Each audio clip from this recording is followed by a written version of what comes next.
They're off in the Evan Shipman and a slow start by Evaluator. It is Seafoam and Mr. Buff out well with Giodoro to their outside. These three with the most early foot into that first turn. And then it's Twisted Tom, Dynamax Prime on the inside. Three wide, Winston's Chance is third last early on, ahead of Vincento and Evaluator at the rear of the field. Seafoam up top. In the run to the backstretch, the leader by a length and a half to Giodoro.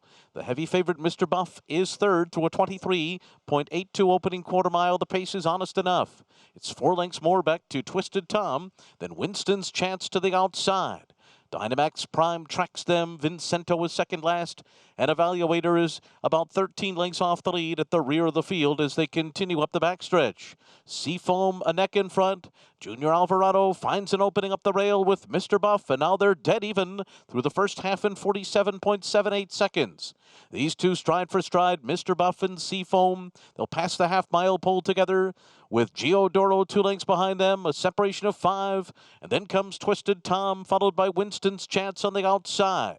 Dynamax Prime and Vincento are next, and then Evaluator. Around the far turn, and Seafoam is making Mr. Buff work.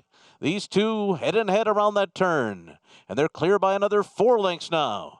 Giodoro is third. Dynamax Prime is trying to get going as they make their way to the top of the stretch where it's still Mr. Buff and Seafoam, and Mr. Buff is shaking away as they come down to the final furlong. He's opened up by 3 on Seafoam, but Dynamax Prime is making progress on the inside, and then Winston's Chance in the middle. Coming by the 16th pole, it's Mr. Buff by 4 over Dynamax Prime, and Mr. Buff has been geared down here by Junior Alvarado.